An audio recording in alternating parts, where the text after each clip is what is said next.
KMOV, News 4 is covering breaking news. Good evening. Within the last 30 minutes, Governor Eric Greitens confirmed to News 4 that he did have an extramarital affair. A News 4 investigation prompted this bombshell announcement from Governor Greitens and his wife. And in a moment, you will hear from the governor and First Lady. But first, we want to bring in News 4 investigator Lauren Traeger. Lauren, this is a story you've been working on for almost a year. Yes, it is. News 4 has obtained a recording of a woman allegedly confessing to her then-husband in great detail about a sexual encounter she had with Governor Greitens just months before he announced he was running for governor. News 4 has corroborated a number of the details in the story, but has decided to protect the woman and her husband by concealing their identities. The reason? While the affair is one thing, it's what the woman says Greitens did to keep her quiet that some might find the most disturbing. I'm Eric Greitens. I'm a Navy SEAL. I'm a businessman. I am a native Missourian, but most importantly, I am a very proud husband and father.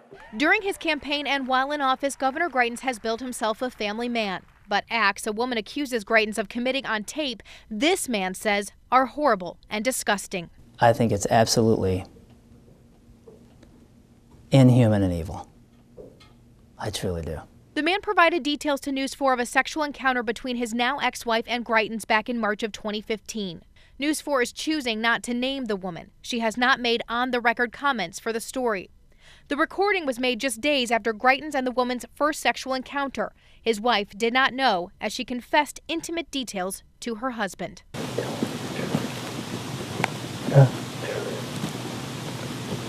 Only the truth. So on Saturday morning, before my first client, I did go to his house. For the first time. The first time. Ever. Like I said, nothing, period, had ever happened or taken place until this snowball tornado just happened. I know I brought it on. The woman explains that her interactions with Greitens were sometimes initiated by herself. They met because she cut his hair. I met Eric a year ago and I instantly had a big crush on him. She says she felt drawn to talk to him, but when he told her, "I want you to come over to his house," she first said no. She wanted to meet for coffee, but Greitens said to her, "No, I can't. I can't be seen with you. This is wrong." And I said, "I know." So he said, please, just come to my house. She agreed to go to his house to talk. It's unclear where Greitens' wife or children were at this time. The woman admits that when the sexual encounter began that day, it was wanted. He said, "I'll make you feel better. I'll make you feel good. Come downstairs. I want to show you how to do a proper pull-up." And I knew that he was being sexual, and I still let him. And he used some sort of tape, I don't know what it was, and taped my hands to these rings, and then put a blindfold on me. She went on to say, though, that some of his actions scared her. I don't even know. I feel like I don't even know. I was just numb. I just stood there and I just know. She then described what Greitens allegedly did next that made her feel sick. And he stepped back and I saw a flash through the blindfold. He said, "You're never going to mention my name. Otherwise, this picture will be everywhere." It's this action that upset her husband at the time. He took a picture of my wife naked as blackmail. There is no worse person. And what still upsets him to this day. I think it's as bad as it gets. I think it's as bad as it gets when somebody takes advantage of somebody. The woman says she was angry at Greitens for taking a picture of her, though in the conversation she does take on some of the blame for their interactions and says that Greitens apologized after the encounter and told her he had erased the picture. She claims they had at least one more physical interaction later that day. After the tearful confession, the man and his wife tried reconciling, but according to the man, Greitens was still in her life. In October 2015, the woman allegedly sent an email to a Gmail account she told her husband she had previously used to get in touch with Greitens. It said, "Eric, I am asking you to please consider all who are involved and the circumstances around us. I need you to not book at the salon anymore. This isn't fair to me nor anyone close to us. Please respect me and my wishes." I'm not after anything. I don't want to be part of politics. I don't want to be a part of anything. I just want to move on with my life. The man says he didn't want to speak out before, but says recently he's been contacted by law enforcement authorities and members of the media. He says he wanted to get in front of a story he believed would come out eventually, and he wants to protect his family. Something happened and churned all this and had people hounding me further and further and further, even leaving a voicemail on my daughter's phone. When that happened, everything changed. The man's attorney, Al Watkins, confirms he too has been in contact repeatedly with law enforcement agencies about this. My knowledge and my experience leads me to believe that at very least there is an elevated degree of interest in what is going on. Did you provide this recording to them? Yes. The man and his wife sought a divorce in March of 2016. By Election Day, November 2016, the man was on social media calling Greitens a, quote, homewrecker. This didn't just destroy our marriage. This destroyed an entire environment, an entire ecosystem. This destroyed it all. Now, we have spoken with an attorney representing the woman in this case who says they have no comment right now. Just a short time ago, though, the governor and his wife released a statement, and we want to read it to you in full. A few years ago, before Eric was elected governor, there was a time when he was unfaithful in our marriage. This was a deeply personal mistake. Eric took responsibility, and we dealt with this together, honestly and privately. While we never would have wished for this pain in our marriage or the pain that this has caused others, with God's mercy, Sheena has forgiven and we have emerged stronger. We understand that there will be some people who cannot forgive, but for those who can find it in your heart, Eric asks for your forgiveness, and we are grateful for your love, your compassion, and your prayers. In a separate statement from the First Lady, Sheena Greitens, she said, we have a loving marriage and an awesome family. Anything beyond that is between us and God. We want the media and those who wish to peddle gossip to stay away from me and my children. Most certainly this is a developing situation. A lot of this breaking just within the last hour, really this confirmation from the governor of this extramarital affair, and we will of course continue to cover it. And again, to be clear, the governor is only admitting to the extramarital affair, none of the allegations that were made by the ex-husband here. Do you get a sense that law enforcement is going to investigate this case? Well, and I want to touch on that for just a second. We did make repeated inquiries and specific questions as to the allegations regarding that photograph and any of the other actions outside of the extramarital affair, and a representative for the governor declined to comment about those specific allegations and that photograph itself. Governor Lauren Traeger, KMOV, I know you've made some remarks recently, but there's one point we want to clarify. Did you take a picture of the woman in question? At a press conference at the Capitol Monday and in a recorded interview with the AP over the weekend, did you actually take a photo of her? The governor has dodged the question, instead repeating the same refrain. There was no blackmail. There was no violence. There was no photograph for blackmail. There was no threat of using a photograph for blackmail. Other reporters also noting the governor has not answered if a photograph was ever taken, period. With all due respect, Governor, you haven't answered the photo question. Former prosecutor turned defense attorney Christy Flint says that question under the law is critical. It's very important in an investigation of invasion of privacy to determine whether or not a photograph was taken. Absolutely. Invasion of privacy, Flint says, is a misdemeanor crime if a picture is taken of someone undressed without their consent. The circuit attorney's office is continuing its investigation. Flint says things the governor says in public could be relevant. If the governor said, yes, I took a photograph, would that statement be admissible in court? Absolutely. From KMOV, News 4 is covering breaking news. Tonight, Missouri Governor Eric Greitens has been indicted on felony charges. This is his mugshot taken this afternoon at the St. Louis City Justice Center. And just a short time ago, this car was spotted pulling away from the St. Louis City Justice Center after the governor's lawyer confirmed Governor Greitens has been processed. It's unclear if, in fact, the governor is inside that car, although a lot of attention was focused around it. The governor is now scheduled to appear in court for the charge on March 16th. Late this afternoon, the St. Louis Circuit Attorney announced the charges of invasion of privacy. This all stems from allegations of blackmail broken by News 4 Investigates last month. News 4 has team coverage tonight on all of these developments with our crews at St. Louis City Justice Center and here in our newsroom. We begin with Lauren Traeger at the courthouse tonight. Well, guys, an important point here. This is a felony charge of invasion of privacy. The Circuit Attorney's Office tells me there is a provision under Missouri law for this to have been a misdemeanor, a lesser crime. They have charged that felony crime.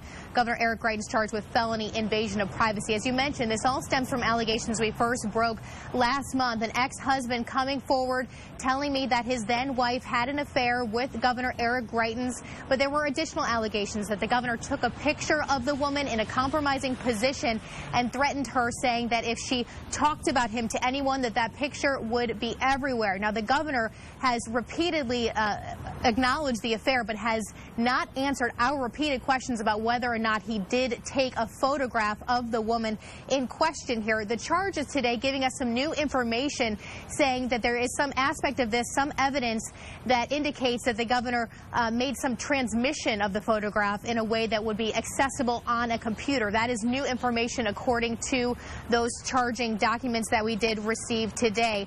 Now, just late this afternoon, we did catch up with the governor's attorney, Ed Dowd, as he was leaving the courthouse. We want to go to that now and tell you what he had to say. In my 40 years of representing the public here and representing personal litigants, I have never seen anything like this in my life. The charges against the governor are baseless and unfounded. Eric is absolutely innocent of these charges, and we'll be filing a motion to dismiss very shortly that will make it clear why this case should be dismissed. Has the governor... Now, the woman in question here has not made any on-the-record remarks, though I have spoken to her. We do not know officially at this time if she is cooperating with the investigation, though some legal experts say it is indicated that she has likely cooperated if the Circuit Attorney's Office has been able to move forward on these charges as they have. The prosecutor's office telling me tonight the investigation is still ongoing. They are asking for anyone who has additional information to come forward. Certainly something we'll keep following. Live at the courthouse, Lauren Traeger, News 4.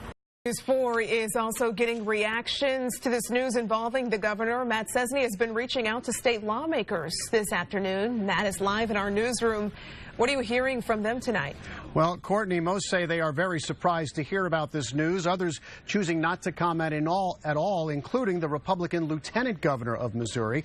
But many Republicans are saying they want to see the evidence here. They want to know what's behind the indictment. Democrats, on the other hand, not surprisingly, reacting pretty angrily this afternoon. Stephen Weber of the Missouri Democratic chairman went to Twitter within the hour with this, saying everything about Eric Greitens, his dark money, his lies, his scandal, his crimes, has been a stain on Missouri.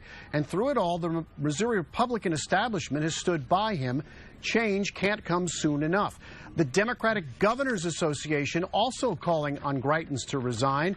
They released a statement this afternoon saying the charges against Eric Greitens are deeply disturbing and prove he is unfit to hold public office. Following today's indictment, Governor Greitens should step down immediately. The people of Missouri deserve a governor who can focus full-time on the issues affecting the state. The Republican Governors Association should send a clear message that it does not condone Governor Greitens' illegal actions. The RGA should immediately remove Governor Greitens from its executive council. Now, as I mentioned, many Republicans in Missouri are being quiet tonight, or at least speaking anonymously or off the record about this.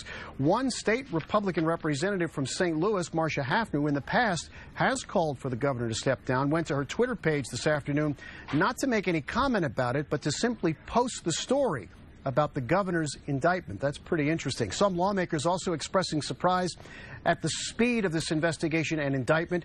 You'll keep note that Circuit Attorney Kim Gardner is a former state representative, yet many Republicans are casting a doubtful eye on her political motives in this investigation. And finally, the former state Republican chairman, John Hancock, told me on the phone a little while ago to remember that the last governor to be indicted was Rick Perry of Texas. And Hancock pointed out he's now the Secretary of Energy. Lots of reactions still coming in. We're monitoring it all. We're live in the newsroom. Matt Cesney, News 4. News 4 investigates Lauren Traeger first broke the story of allegations of blackmail against the governor. She was just handed that report minutes ago. Lauren joins us live in our newsroom right now. Lauren? Yeah, that's right, guys. I have the initial 20-so pages here of the report. I'm also combing through it online here. There are dozens and dozens of pages. But the important thing to note right off the bat is that it is signed by all of the lawmakers who were investigating in this committee. This is an executive summary of sorts. It kind of starts off with what their parameters were for their investigation. But sort of the big nuts and bolts that I'm getting out of it so far is that the committee did hear from 4 particular witnesses. Now, they are not named in this report. They are actually numbered, witnesses 1 through 4. Witness number 1, though, being the woman we believe to be the woman who had an extramarital affair with the governor. It mentions in here that she met him back in 2013 when she was cutting his hair, and then it starts to detail some of the initial encounters that they had with one another. Now, a really important note here is that the committee does state in their report that they find witness 1 to be credible. That is their wording there, that she is credible. As we join you at 10, calls for Governor Eric Greitens to go are mounting from Democrats and Republicans. Senator Claire McCaskill, Attorney General Josh Hawley, 2 of the latest, saying a legislative investigation about his affair and possible blackmail unfitting for a governor. Good evening. I'm Emily Pritchard in for Courtney tonight. And I'm Steve Savard. The report has multiple lawmakers calling for the governor to step down and could trigger the governor's impeachment. Here are bullet points from that ongoing investigation. The mistress told lawmakers the governor did take a partially nude pic of her without her permission. She also says she felt coerced during a sexual encounter. The governor reiterating this was consensual and there was no violence or sexual assault. News 4 has team coverage of the major developments tonight from St. Louis to Jefferson City. We begin with Matt Cesny reporting that lawmakers are saying this report should spur the governor's resignation. Let me be very clear about this. This is not a witch hunt. House Speaker Todd Richardson wasted no time or words in defending the committee investigating the governor. And he was quick to talk about his opinion of what was in the report about Greitens' extramarital affair and accusations of alleged blackmail. The testimony outlined in the report is beyond disturbing. It was horrifying. It was horrifying that anyone should have to go through something like that. And he clearly used his power to manipulate her. Democratic leaders of the House held a separate briefing in the same packed corner of the House chamber. And using even stronger words, Democrats called for quick action. It is clear to me that this governor must resign. And if he fails to do so, I believe we should begin impeachment proceedings. Republican leaders stopped short of talking about impeachment, but the House Speaker did say he's keeping his options open, waiting for a recommendation from the committee and starting the process of calling a special session. The committee has informed me that they have work remaining to do, and their initial charge was not to make a recommendation. That charge will expand. And they will have the opportunity to come back to the General Assembly with recommendations. So the Special Investigative Committee will keep on meeting into next month. Any potential action from the House here, though, will be dictated by Republicans who hold a supermajority of the votes. At the state capitol in Jefferson City, Matt Cesny, News 4. Lauren Traeger joins us now. And Lauren, the woman at the center of all of this, told the committee that some of her encounters with the governor were not entirely consensual. Yeah, that's a really key point of this report. The committee provided a 24-page summary of their finding, as well as hundreds of more pages containing transcripts and exhibits, including from that woman. Now, while the governor has repeatedly said that the affair was consensual, the report outlines testimony from the woman indicating portions of their encounters were not consensual. The report outlines testimony from 4 witnesses. The governor did not testify, and the report makes it clear the governor did not comply with some of the committee's requests for information. Much of the report focuses on the woman named as Witness 1. The report says the committee found her credible. Specifically, it outlines several times during her initial sexual encounter with the governor in which she says it was not consensual. Regarding one act of sex, she testified, quote, "It's a hard question because I did it. It felt like consent, but no, I didn't want to do it." She further explained, "Coerced, maybe. I felt as though that would allow me to leave." Regarding what has become the center of the criminal case against the governor, whether he took a picture of her in a state of undress, she testified, quote, "Then I hear him kind of like take a step back, and I can hear like a cell phone, like a picture, and I can see a flash through the blindfold," unquote. She said she did not see a picture. At another point, the report says she testified to telling him, quote, "I said, I'm really angry. I'm so angry. This is not at all what I wanted to do, Eric." And he said, I know. I just kept thinking about you. And I said, no, you took a freaking picture of me. My husband doesn't even have a picture of me," unquote. After which she says Greitens told her he had deleted the picture.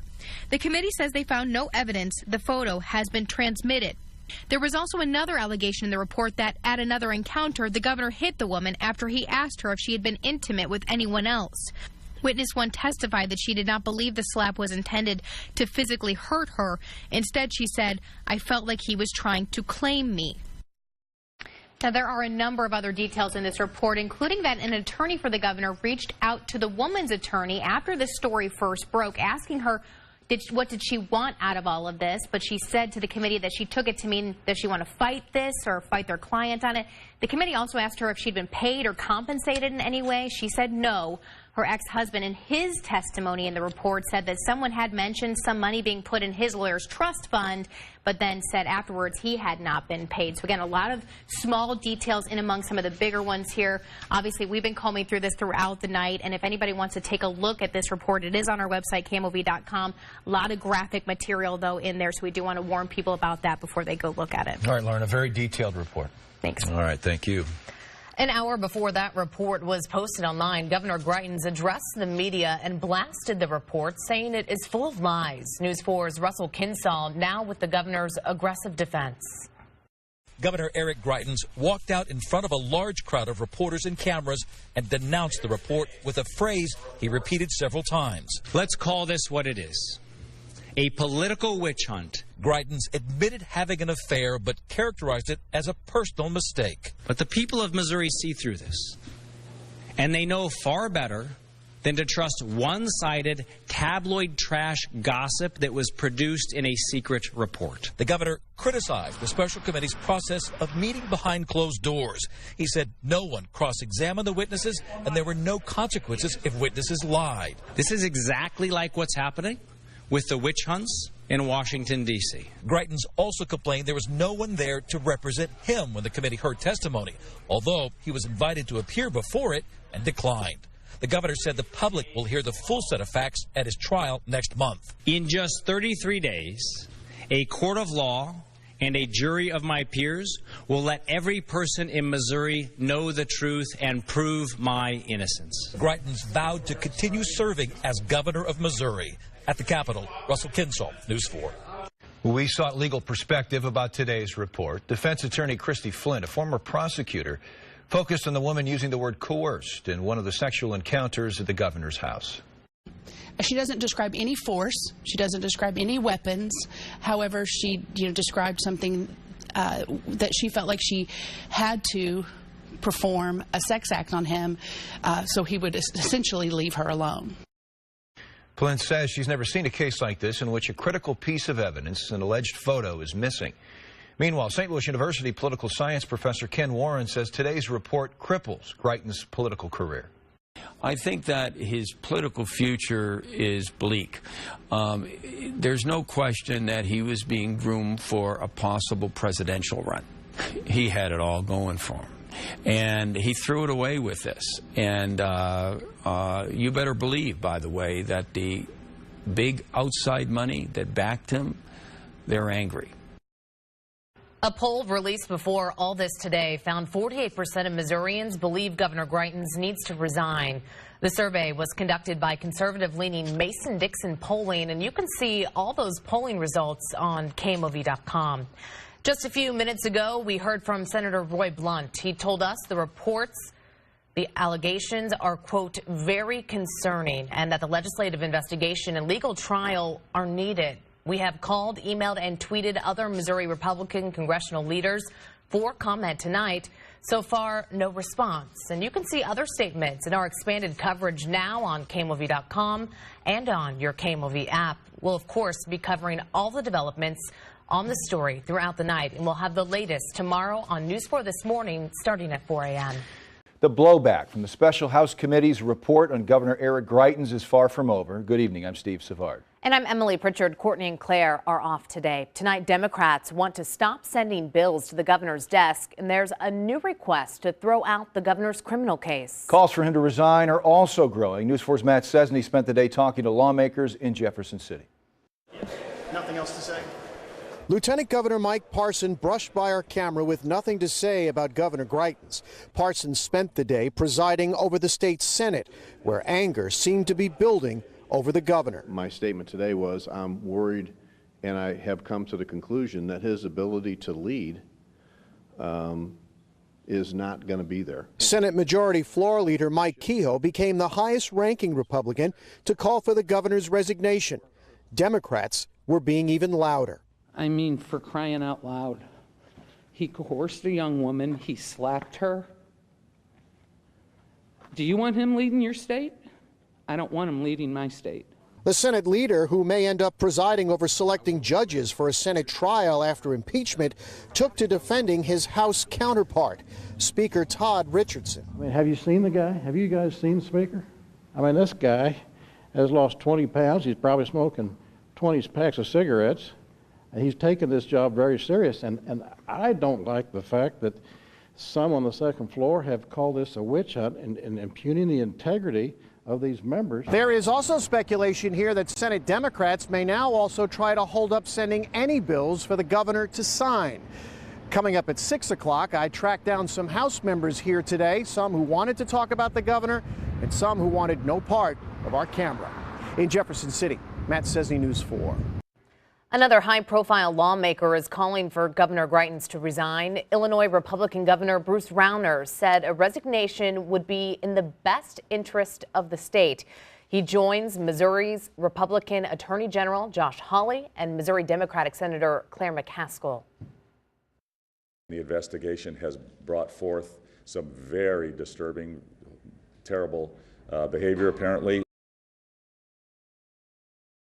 Now, we just moments ago, literally moments ago, got a press release from the Circuit Attorney's Office about this. It has very little information so far on here. I'm just reading through some of it, but they do say that because of the pending felony invasion of privacy case against the governor, they will not be commenting. They say they're not going to do a press conference or anything about this new charge. But as you may recall, of course, the governor is still facing a current pending felony for that invasion of privacy. That is in relation to the extramarital affair to which he has admitted. So this is now a separate felony charge that the governor is facing. Now, it's our understanding that the governor may be issued a summons to appear in court. That's a little bit different than an arrest warrant, so we're working on finding out exactly where the governor is right now and what might be happening next in all of this. But again, we just now are learning that the governor has been charged with another felony. This is felony tampering with a computer. In these documents, the governor's defense team is arguing no evidence of a felony charge of invasion of privacy was presented to the grand jury before it indicted. Levinson, a prominent figure in the Jason Stockley trial last year, First Assistant Circuit Attorney Robert Steele is also at the forefront in the pending trial against Governor Greitens. In a motion filed Monday, the governor's lawyers argue about the specific instructions Steele reportedly gave to the grand jury about the law. The motion reads, quote, "Those instructions are flagrantly misleading and instructed the grand jury to find probable cause for the violation of a statute for which they had no proper understanding," unquote. In court Monday, prosecutor Robert Durker told the judge that any suggestion of misleading jury instructions was, quote, "patently frivolous," unquote. The defense wants the judge to dismiss the charge, but if he doesn't, the defense is waiving the governor's right to a jury trial, citing concerns about finding jurors untainted by negative press. They say particularly communications made by the attorney for one of the witnesses, Al Watkins. He's spoken out numerous times on the case. The governor's lawyers have also asked for the trial to be moved to the first week in April before a committee of lawmakers also investigating the governor delivers its findings. The prosecutor's office opposes changing the date of the trial. The defense has asked for hearings on these issues Wednesday and again on Monday. We'll let you know what the judge says. I'm Lauren Traeger, News 4. Thanks, Steve. Tonight, we're getting a first look at what the defense team considers a critical image in the case against Governor Eric Greitens. News 4 has obtained a screenshot of a videotaped interview of the woman at the center of the case. The defense says the photo proves an investigator hired by the circuit attorney's office in the case lied under oath. That photo released as the judge is considering a new motion by the defense to dismiss that case. Our Lauren Traeger explains. The photos provided to News 4 by the court show a sit-down interview in a hotel room weeks ago. The woman, who we further concealed, is the one who claims Greitens took a partially nude photo of her without her consent. The man is William Tissaby. He was hired by Circuit Attorney Kim Gardner as a private investigator in the case. A former FBI agent, defense lawyers for Greitens have raised many questions about his qualifications and his methods. Specifically, Tissaby told the defense team he had taken absolutely no notes during his interview with the woman, but he can be seen here with paper and pen in hand. As we told you Thursday, the prosecution had originally told the defense that video had malfunctioned. Turns out it did work, and prosecutors turned it over this week. The defense says that is proof prosecutors committed misconduct and that Tissaby lied under oath. But prosecutors have argued against that, saying the defense is simply trying to distract from the case. The judge, Rex Burleson, considering whether or not to dismiss the case, and he did not rule on Friday. We're not allowed to talk about it. I'm sorry. The defense under a gag order in public, but in court continuing to raise questions about the fact this case was investigated by the Circuit Attorney's Office and not the St. Louis Police. News 4 Investigates asked Police Chief John Hayden about that today, who said again they were not asked to investigate.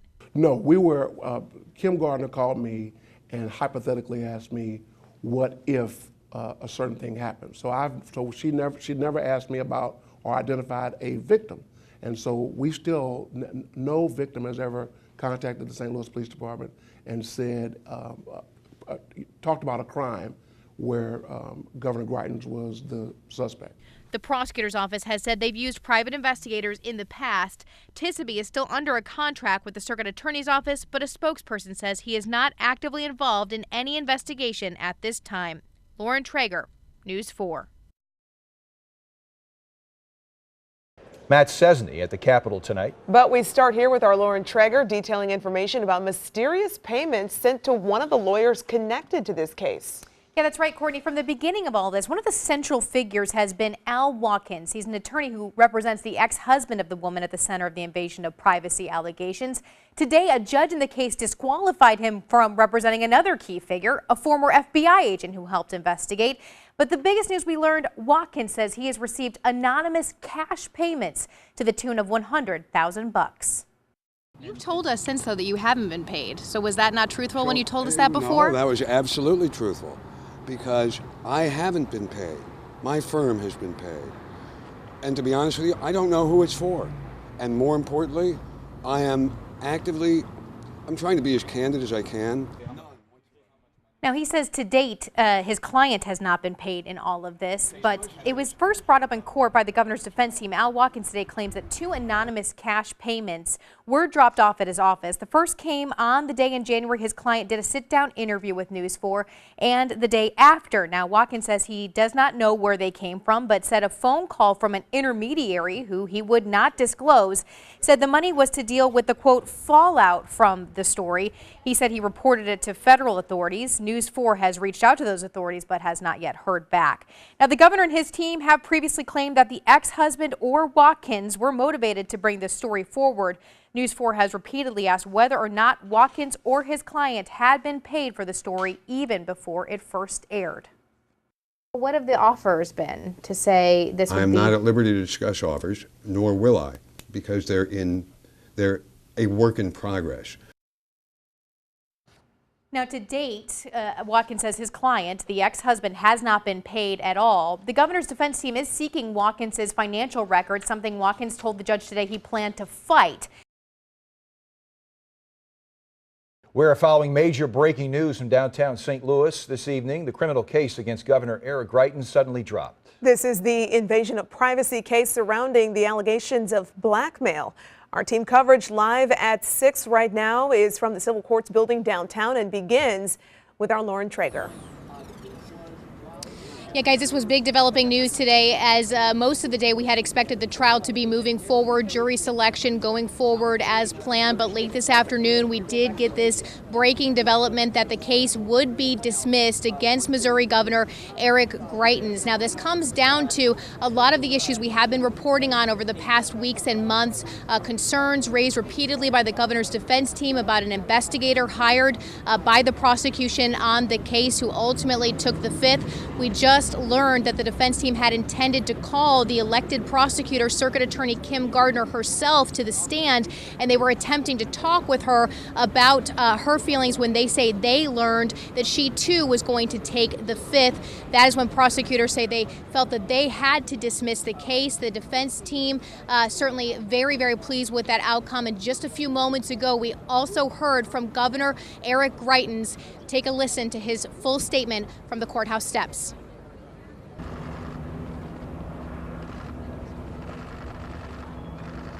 Today, the prosecutor has dropped the false charges against me. Now, this is a great victory, and it has been a long time coming. This experience has been humbling, and I have emerged from it a changed man. Thank you guys, and God bless you. And I'm going to be with my family right now, and look forward to following up with you guys.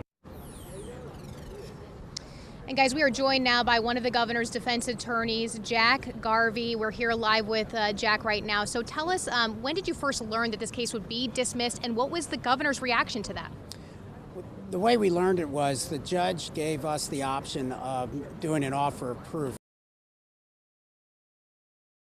We had heard rumors about the governor resigning, but now we are actually getting confirmation from our sister station, KCTV, that in fact the governor is planning to announce his resignation here this afternoon at 4:15. As I mentioned, rumors had been swirling here for the last hour. It had been otherwise a relatively normal and quiet day here in the state capitol. The House Investigative Committee meeting in the basement in a hearing room. I want to point out that Governor Eric Greitens walking to the podium. Good afternoon. Today, I am announcing that I will resign as governor of Missouri effective Friday, June 1st at 5 p.m.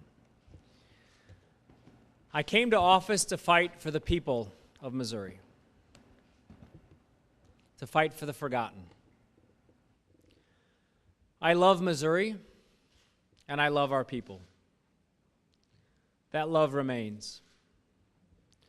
I am thankful to all those who have worked beside me, sweated beside me, those who gave their time, their energy, and their precious resources so that we could pursue our mission of taking Missouri in a new and better direction. We have accomplished a lot together. I am proud of you, and I am proud of all of our work. The last few months have been incredibly difficult for me, for my family, for my team, for my friends, and for many, many people that I love. This ordeal has been designed to cause an incredible amount of strain on my family. May God continue to bless you and to bless the great state of Missouri.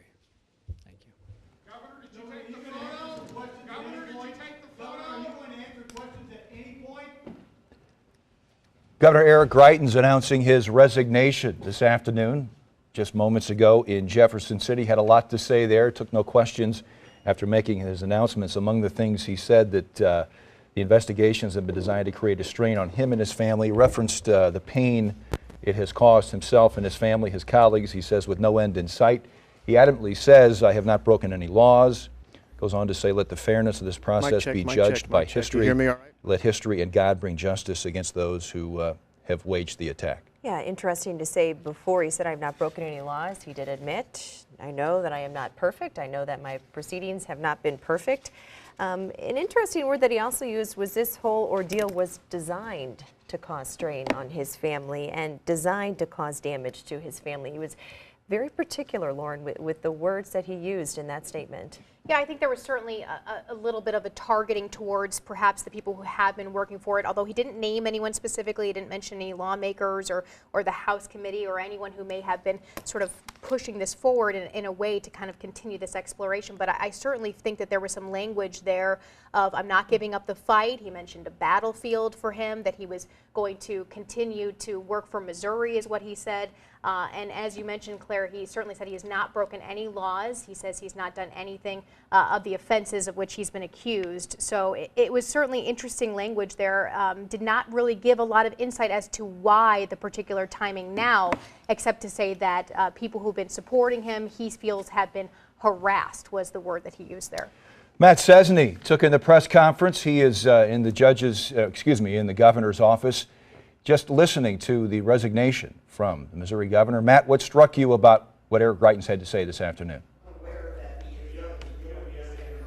Well, Steve, he was obviously very determined. It was a prepared remarks that he had, and obviously it seemed to be something that he had been working on today only, but he was very stoic, very firm. As you know, he does not hesitate at times to remind everyone about his history in the military with the Navy SEALs, and I think when he referenced himself holding his head high as he leaves here, he did try to hold on a brave face here, but you obviously know, looking at his eyes here, that this did pain him indeed. Many people here in the Capitol have told me that resigning and quitting is just not in his DNA, not in his nature. And so this was something that was very much against who he is, to actually take to the point now where he is stepping down from the office of governor. All right, Matt Cesny reporting live for us from Jefferson City just moments after the governor issues his resignation effective Friday evening, June 1st. With us is Michael Wolf, Dean Emeritus of SLU Law School and former Supreme Court Justice. Thanks for coming in. Good to have you. It's an auspicious day. It is a different, surreal day here in Missouri. What strikes you about it? Well, it's a process that the Constitution establishes. Michael, we were talking about the process actually earlier today. You and I sat down for an interview as we were just talking about this process moving forward, specifically whether or not the governor himself would testify before that committee. Why do you think now? Why today, this big development? I don't know. I think at some point, I take the governor at his word that this has been painful. But I think what he saw was a lot more pain coming. And pain in the form of not only him having to testify, but I think some of the people who supported him, donors that he's wanted to keep from public view, those might be disclosed. There might be other things that he just didn't want out there in the record. And I think at the end of the day, he may have seen that the result was going to be the same, that we'd go through a lot of pain and anguish, and 2, 3, 4 months down the road, we might have a removal from office, which obviously is a much more historic event than simply resigning. Yeah, Steve, stunning announcement. In fact, one we did not anticipate when we first got to the Capitol here this morning at 10 o'clock for the start of the House Investigative Committee holding another day of hearings looking into the governor. But slowly throughout the course of the day, rumors started trickling around these hallways that in fact the governor was considering or even had decided at that point to announce his resignation. And it came at about 4:30 this afternoon, the governor announcing he was going to step down this Friday at 5 p.m. He mentioned the fact that the scandal and the allegations over the past several months have taken a toll on him and his family. Take a listen. This ordeal has been designed to cause an incredible amount of strain on my family. Millions of dollars of mounting legal bills, endless personal attacks designed to cause maximum damage to family and friends. Of course, the governor was fighting criminal charges in the city of St. Louis for some time, and then, of course, there is this ongoing House committee investigating him in the state capitol here today. I just got off the phone a few minutes ago with a Republican state representative here in the Capitol who told me that it was very likely, especially considering the alleged wrongdoings that were involving the Greitens campaign, that 4, 5, maybe even 6 articles of impeachment may have been coming down the road. So perhaps the governor was starting to see the writing on the wall here.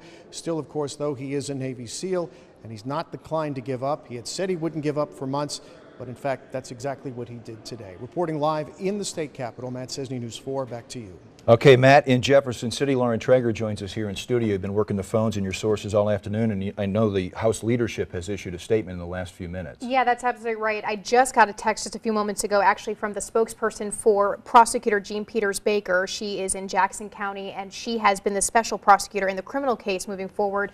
And he just texted me and said, our investigation continues. So that's an important point as we work forward on this. But I do want to read that statement that you mentioned there, Steve, from the House leadership.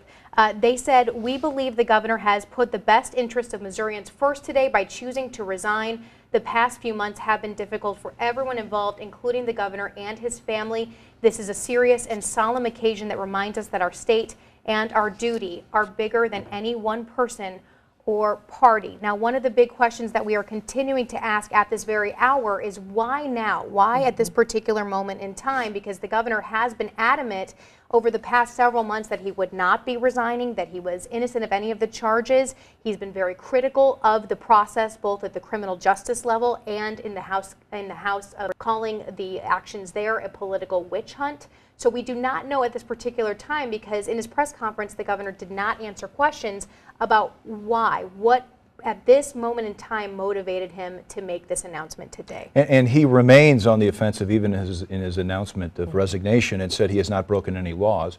But going back to the statement from Kansas City and the special prosecutor, I believe they have until June 11th to refile charges. Is that right? That's the date? That is absolutely right. There's two sort of ongoing criminal aspects to this. There is the invasion of privacy investigation that is ongoing, and that's being conducted by the special prosecutor in the case now, Jean Peters Baker. That was the case that had originally been charged in the city of St. Louis, right, but prosecutor Kim Gardner dropped, but they have said they're going to continue that investigation.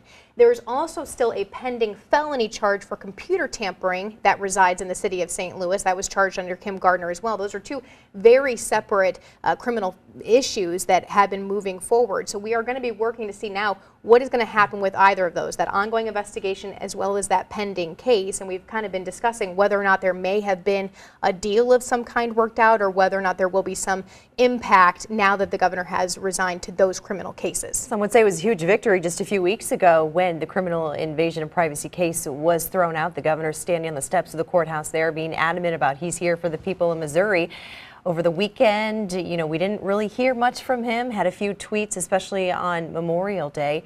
But a lot of people really a shock this afternoon. Yeah, certainly the governor's defense team have been continuing their vigorous defense of the governor, both in the criminal justice system and at the House. I received a statement earlier today from Catherine Hanaway, who's a former U.S. attorney who represents some of the other folks who have been involved in this, including a New Missouri, which is one of those money PACs that have been talked about in this issue. And she said they were going to continue fighting. They were looking to see what their appellate process might be moving forward when a judge today ruled that the House could continue exploring that particular issue. So it did seem that they were planning on just forging ahead in the vigorous defense of the governor, as he said all along he wanted to do. So again, that question still remains. What was maybe the tipping point for the governor to make this decision today? All right, Lauren, stand by. Chris Nagus has been following a reaction this afternoon on social media. Chris?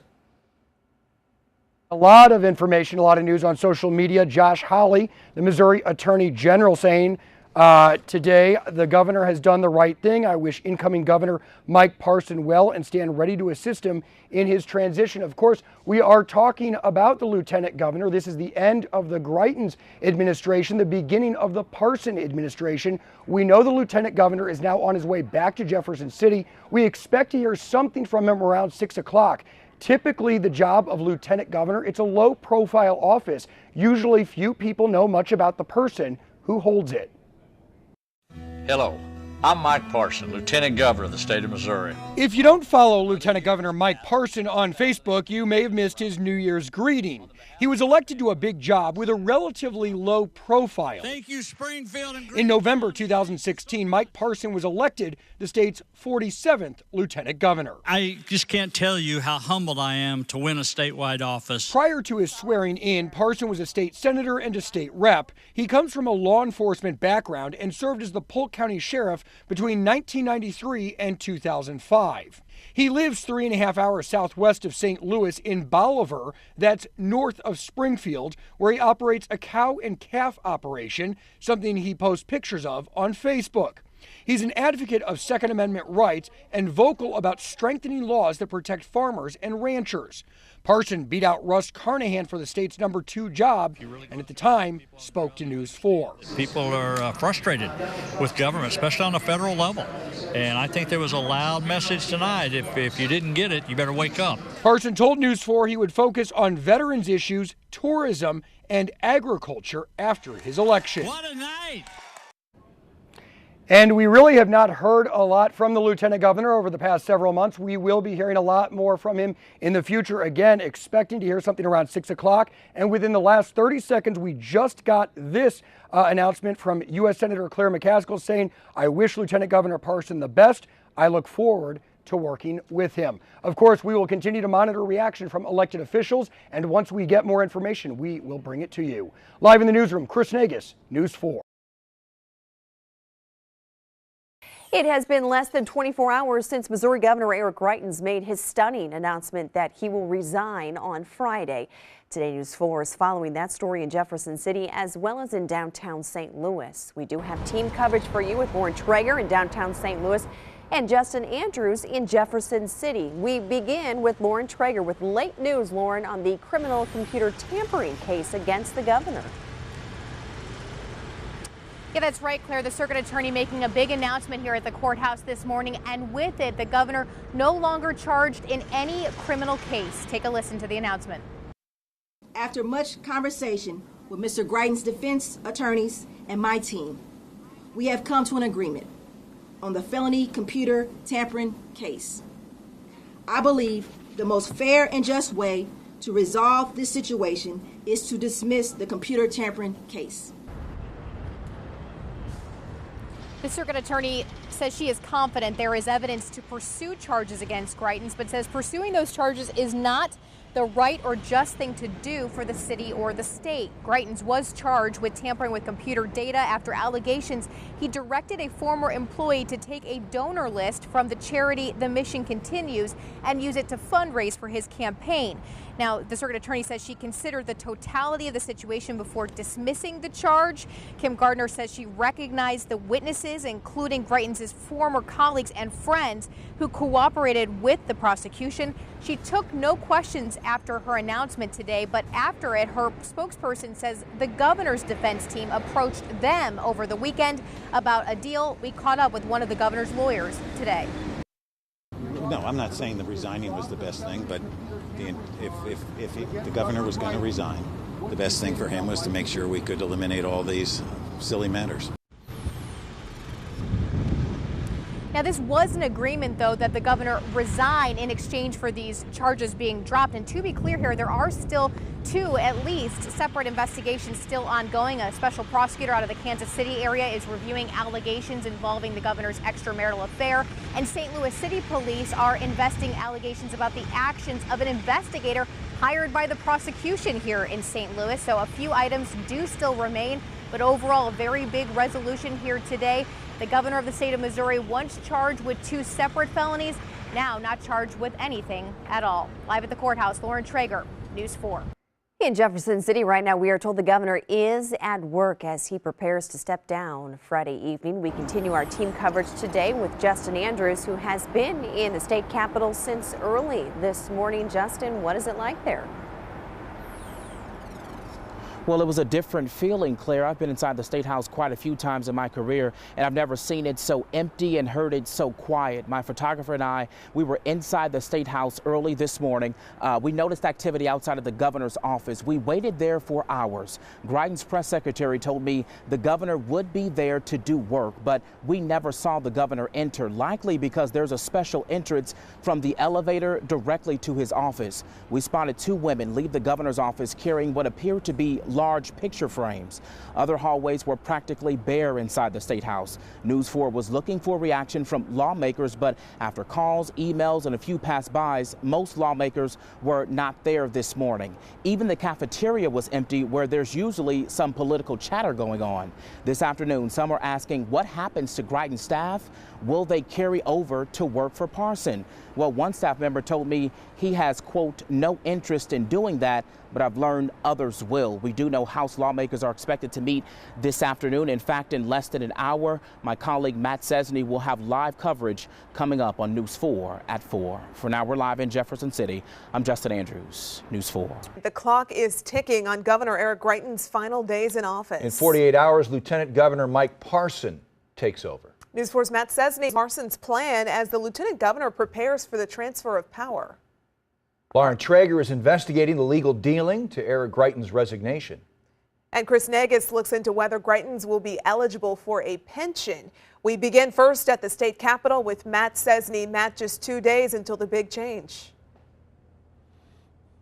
Yeah, Courtney, you're right. Things are happening real fast here. Even at this hour, plans are still being discussed for the swearing-in ceremony of incoming Governor Mike Parson, which is happening on Friday. We had a productive meeting with Lieutenant Governor Parson. The scramble to work out details started early. House and Senate leaders meeting behind closed doors with the Lieutenant Governor. Privately, lawmakers say they expect a simple ceremony of swearing in Mike Parson as governor, simply because a somber mood still hangs over the Capitol after Eric Greitens said he's resigning. It's not a happy time. It's not a sad. It's a time that we just need to move on, and we're going to try to help make that as easy as we can. As plans were being made, lawmakers on both sides of the aisle started sizing up the new governor. As Democrats, going to have a lot of policy differences with the incoming governor. We're going to battle him on those policy differences. That's what we were elected to do. He used to be a legislator, and so I think he understands how you have to work with the legislature to pass your agenda. So I do anticipate it to be a little different going forward. For one thing, this will happen fast, and leaders who had called for this to happen weeks ago now must be ready. What we do know is that on Friday at 5 o'clock, we're going to have a transition of power here, and our focus is to help the Lieutenant Governor be ready, and I think he is. And we expect final plans for Friday to be released either tonight or tomorrow. Both the House and Senate leaders say they have also asked Lieutenant Governor Parsons to address a joint session, and we're being told that is now scheduled for June 11th here in the state capitol. Live in Jefferson City, Matt Cesney, News 4. At one point, the governor was charged with 2 felonies. At this point, he's not facing any charges. The St. Louis Circuit Attorney announced today she's dismissing the computer tampering case against the governor. Lauren Traeger is here in studio with us, and Lauren, this is being characterized as a win for both sides. Yeah, that's right, you guys. Both sides saying they think this is the right outcome. In court documents, the prosecutor and the defense came to an agreement. The governor resigns and the charges get dismissed. Now it's time for all of us to come together. St. Louis Circuit Attorney Kim Gardner did not take questions after announcing she would be dismissing the felony charge of computer tampering against Eric Greitens related to his charity. Just over 2 weeks ago, Gardner also dismissed a case of invasion of privacy in the midst of jury selection after learning she would have to provide testimony in the case due to the actions of the investigator she hired. The defense accusing him of perjury and rigorously criticizing the circuit attorney, echoing claims from the governor. Let's call this what it is. A political witch hunt. Gardner Wednesday dismissed such claims. Quite the contrary. The consequences Mr. Greitens has suffered, he brought upon himself by his actions, his statements, his decisions, his ambition, and pursuit for power. But experts we talked to say it was a win of sorts for both sides. I think that there is a lot more going on in the dismissal of these charges than it just being the morally right or just thing to do. Former prosecutor Christy Flint points to one part of the agreement. It says Greitens now releases the circuit attorney from any civil liability, basically saying he can't sue. The bills for that would have been astronomical, just as what the governor was facing, and puts the city of St. Louis and the state of Missouri into, yet another court battle that really has nothing to do with the everyday citizens trying to just, live their lives. It's still unclear exactly why the governor decided to step down. What changed his mind? Why did he resign? I can't speak for the governor. You're going to have to ask him questions as to what his thought process was. But one of his defense attorneys told News 4 Wednesday he was glad for the dismissal. If the governor was going to resign, the best thing for him was to make sure we could eliminate all these silly matters. The circuit attorney says the cost of the criminal cases is within the department's current budget. We know they owe at least one expert $18,000 for his work in the invasion of privacy case. Now, right now, it's unclear if the circuit attorney will face additional monetary sanctions from the judge in that case. That's something, of course, we'll keep following. Do we have any updates from the prosecutor in Kansas City about refiling the invasion of privacy charge? Yeah, just this afternoon, I checked with a spokesperson for Gene Petersbaker, that prosecutor. They said that investigation is still ongoing and no deal has been made in that case, so we'll keep checking on that one, too. All right, Laura Traeger with us in studio tonight. We will continue covering all of this, but with the governor's decision to call it quits, many questions have popped up. One, will Greitens be off the payroll for good once he's gone? After all, you've been paying his salary. News 4 investigator Chris Negus is getting answers. Any elected official in Missouri that's impeached or removed from office for misconduct forfeits all rights to a taxpayer-funded pension. But in this case, the governor called it quits on his own. As we learned today, it doesn't matter. He's not getting a pension either way. I am announcing that I will resign as governor of Missouri effective Friday, June 1st. Like many Missouri state employees, Governor Eric Greitens was participating in a statewide public pension plan administered by Mosier's. But because the governor quit before serving a 4-year term, he will not receive a pension. But the governor was required to contribute 4% of his bi-monthly pay to the pension plan. He can request a full refund for what he's already paid in. According to Missouri records, Governor Greitens' most recent paycheck arrived on May 15th for a gross total of $5,575. The job pays $125,000 a year, which means the man who will replace Governor Greitens, Mike Parson, will be in store for a significant pay raise. The lieutenant governor's current salary is $80,838 a year. State employees also earn sick time. I've asked the Office of Administration if Governor Greitens will get paid out for unused sick days before he leaves on Friday. I have not received an answer yet. Chris Negus, News 4. From KMOV, this is News 4 at 5. Governor Eric Greitens has submitted his official letter of resignation. It takes effect in just a few minutes, right at 5 o'clock. Moving trucks were at the governor's mansion this morning. Before stepping aside, the governor put in a full day of work, signing bills, commuting sentences, and issuing pardons.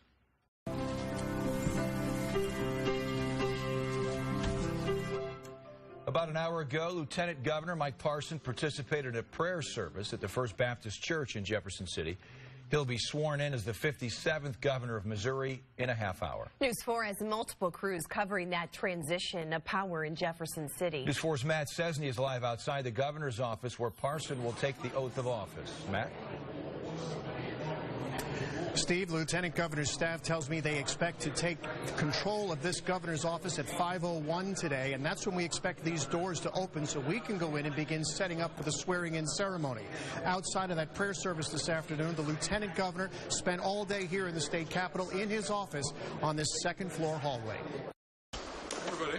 Hi, good afternoon. Attorney General Josh Hawley was just one of the many well-wishers to visit Lieutenant Governor Mike Parson in his office. And I just want to say that I think that the incoming governor is prepared. I was extremely impressed with the work that he has done in 48 hours. It's really remarkable, and he is ready to take office. There's not a big celebratory mood here. Meanwhile, Republicans and Democrats are trying to get up to speed with the new incoming governor, who has been busy meeting lawmakers and staff in state agencies. Everyone I know here who served with him in the Senate and the House says that he's an honorable person, which I think is very important at a time like this.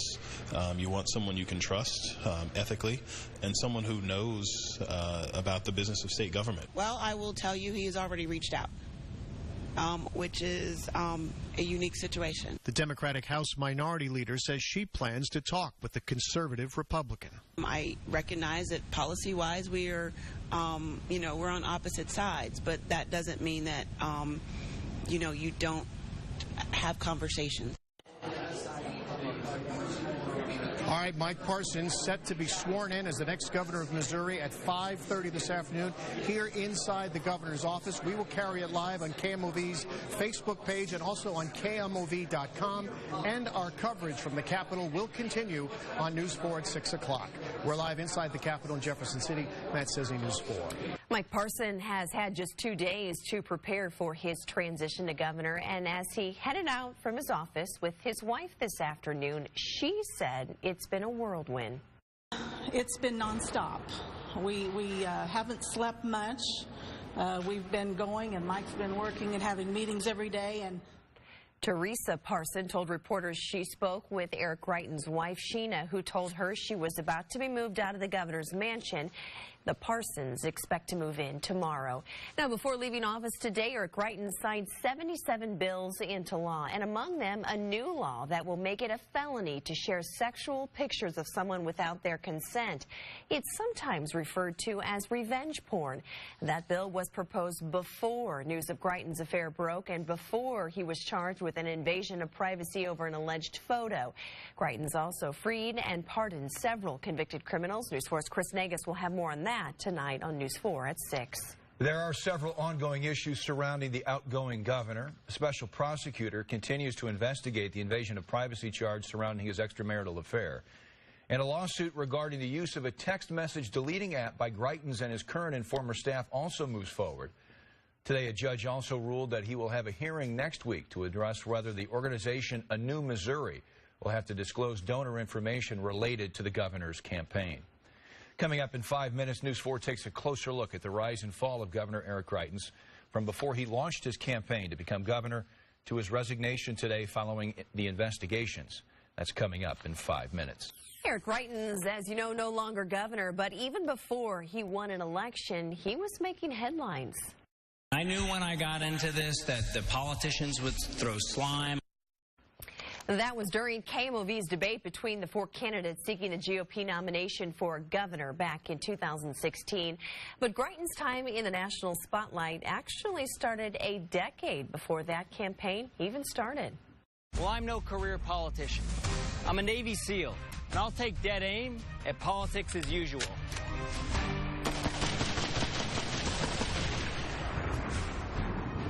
I'm Eric Greitens. If you're ready for a conservative outsider, I'm ready to fire away. That was the ad that first brought the media spotlight on Eric Greitens in his run for governor in the summer of 2016. But that was not his first time to shine in the public eye. Program. Eric Greitens, sir! In 2015, he made the rounds on talk shows like The Daily Show and The Late Show with Stephen Colbert. Now, Eric, you are a former Rhodes Scholar, Navy SEAL, writer, photographer, and the CEO of Mission Continues. Greitens founded the Mission Continues in 2007 after returning from service in Iraq. His work with the Mission Continues garnered national attention, even being honored by President George W. Bush in 2008. Fast forward 8 years. Are you ready for a new generation of conservative leadership? He won the Republican primary on August 2nd, 2016. Are you ready to put an end to corruption in Jefferson City once and for all? 2 months after that, he won the governor's race on November 8th, 2016. And on January 8th, 2017, he was sworn into office. No one imagines that all of these battles will be won overnight, over 4 years, or even 8. But we begin today. At 7 p.m. on January 10th, 2018, Governor Greitens gave his second State of the State. Shortly after 9 p.m. that same night, he sent News 4 a statement admitting to the affair. At 10 p.m. that night, News 4 Investigates broke the story, including the alleged blackmail. Shortly after that, the governor denied the blackmail allegations. There was no blackmail. There was no violence. There was no photograph for blackmail. There was no threat of using a photograph for blackmail. But the following day, January 11th, the St. Louis Circuit Attorney launched a criminal investigation into the accusations. Then on February 22nd, the governor was indicted on a felony invasion of privacy charge. On Monday, February 26th, the committee was formed in Jefferson City to investigate the allegations in the indictment. This committee's task is going to be to investigate facts. On April 24th, Kim Gardner announced she was charging the governor with felony computer tampering for alleged misuse of a donor list from his veterans charity, The Mission Continues. On May 14th, the governor claimed victory when Circuit Attorney Gardner dismissed the invasion of privacy charges. And on Tuesday, as the Special Investigative Committee also continued their investigation, the governor announced his resignation. Today, I am announcing that I will resign as governor of Missouri